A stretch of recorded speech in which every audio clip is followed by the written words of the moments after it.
सालगिरह के मौके पर यूथ कांग्रेस आज बेरोजगारी दिवस मना रही है। यूथ कांग्रेस के कारकुनान इस मौके पर कह रहे हैं कि वजीर आजम और बीजेपी यही चाहती है कि पढ़ा लिखा नौजवान पकौड़े फरोख्त करे।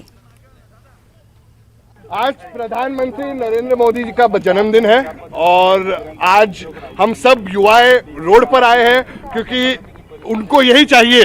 नरेंद्र मोदी और भाजपा की जो लीडरशिप है वो चाहते हैं कि जो आज का पढ़ा लिखा युवा है वो पकोड़े बेचे, वड़ा पाव बेचे, बूट पॉलिश करे। इसलिए हम सब इधर हैं। मैं भी लोगों के बूट पॉलिश कर रहा हूँ, हमारी बहनें इधर है, हमारे भाई इधर है, क्योंकि आज का जो पढ़ा लिखा युवा है वो फोर्सिबली सड़कों पर आ रहा है क्योंकि उसके पास नौकरियां नहीं है। नरेंद्र मोदी ने 2 करोड़ नौकरियां प्रॉमिस की थी 2014 में। 2 करोड़ नौकरियां तो मिली नहीं, जो नौकरियां थी वो भी चली गई है। इसीलिए नरेंद्र मोदी के जन्मदिन पर उनको हम तोहफा दे रहे हैं कि आप चाहते हैं कि आज का जो पढ़ा लिखा युवा है वो बेरोजगार हो, वो बूट पॉलिश करे, वो चना बेचे, सिंग बेचे, तो हम यही करेंगे। और अगर उनको ये खुशी होती है तो उनको जन्मदिन पे ये हमारा तोहफा है और हम प्रदर्शन करते रहेंगे। अगर वो चाहते हैं कि आज का जो युवा है वो ये करे तो हम बेरोजगारी के दिवस, हम आज राष्ट्रीय बेरोजगारी दिवस मनाएंगे, नेशनल अनएम्प्लॉयमेंट डे, क्योंकि नरेंद्र मोदी का आज जन्मदिन है और वो यही चाहते हैं।